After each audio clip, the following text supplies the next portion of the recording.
Hello friends, আমি আকাশ। আজকে আলোচনা কেন্দ্র সুপারস্টার জি। তো সুপারস্টার জিতে যে চারিদিকে খবরটি ছড়িয়ে পড়েছে, আপনারা দেখেছেন যে তার আগামী সিনেমা রেবেল নাকি থাকবে, এমন কিন্তু চারিদিকে শোনা যাচ্ছে।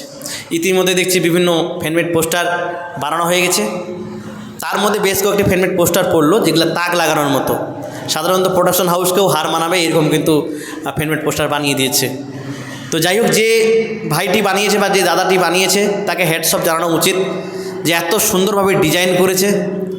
পিছনের যে আগুন একটা দেখানো হচ্ছে, তো মারাত্মক লেভেলে লাগছে। মানে এটা ফ্যানমেড পোস্টার বোঝা যাচ্ছে না, মনে হচ্ছে এটা অফিসিয়াল মানে পোস্টার ছাড়ানো হয়েছে। তো যাই হোক, রেবেল সম্পর্কে বলে রাখি যে একটা ধোঁয়াশা তৈরি হয়েছে যে জিতের আগামী সিনেমা রেবেল। দেখো, রেবেল যে থাকবে এটা কিন্তু কনফার্ম নয়। মাস ওরিয়েন্টেড, যেমন চেঙ্গিস টাইপের সিনেমা আপনারা দেখেছেন, বিগ স্কেল অ্যাকশন ওরিয়েন্টেড একটা সিনেমা কিন্তু জিদ্দা করছে, এটা কনফার্ম। সেই সিনেমাটা 2025 ঈদকে টার্গেট করে বানানো হচ্ছে। তবে রেবেল যে নামটি থাকবে এটা কিন্তু কোনো নিশ্চয়তা নেই। আমাদের সোশ্যাল মিডিয়ার চারিদিকে অনেক সময় কিন্তু ঘটনা ঘটে বা অনেক কিছুই খবর কিন্তু মানে সামনে আসে, সেগুলো কিন্তু বাস্তবে পূর্ণতা কোনোটা পায়, কোনোটা কিন্তু পায় না। তবে শোনা যাচ্ছে যেটা যে রেবেল থাকতে পারে, নাম হতে পারে। এটা যদি থাকে তাহলে খুবই ভালো। তবে এটা যে কনফার্ম থাকবে এমন কিন্তু নয়, বা এর কোনো নিশ্চয়তা নেই। তবে মাস ওরিয়েন্টেড কমার্শিয়াল সিনেমা করছে এটা কনফার্ম।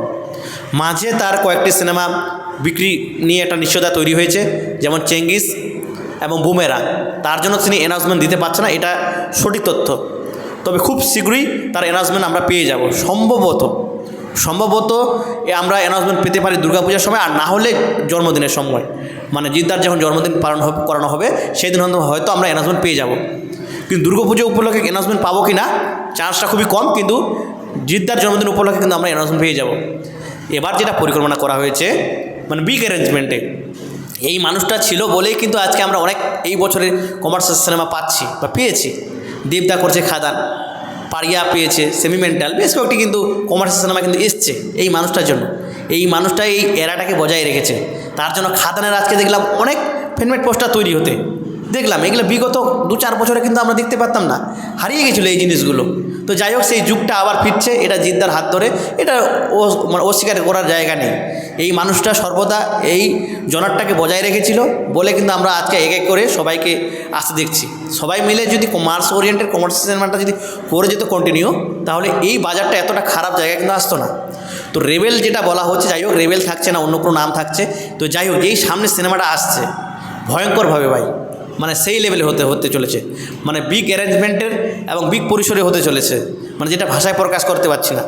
যে ভেবে নেবেন না যে বুমেরাঙের মতো সিনেমা বা মানুষের মতো সিনেমা, তা কিন্তু নয়। যেটা আসবে মারাত্মক লেভেলে। খুব যদি ভুল না হয় বাংলাদেশেও কিন্তু পরিকল্পনা রয়েছে রিলিজ দেওয়ার। এটা যদিও বলাটা ঠিক না, বলে রাখলাম। যদি এটা হয়, ভুল না হয়, এটা করে এখনও কনফার্ম না যদিও, তো পরিকল্পনাটা হিউজ রয়েছে। তো এটাই বলার ছিল। তো জিদ্দার ফ্যানদেরকে একটু অপেক্ষা করতে হবে, ধৈর্য রাখতে হবে। যদি রেবেল নামটা থাকে তো ভালোই, যেই নামটাই থাকুক, কিন্তু যে সামনে সিনেমাটা আসছে ভয়ঙ্কর সিনেমা। তো এটাই বলার ছিল। এই ছিল আজকের মতো। আমাদের নিউজ যদি ভালো লাগে অবশ্যই লাইক, কমেন্ট, শেয়ার এবং ফলো করতে ভুলবেন না। ধন্যবাদ।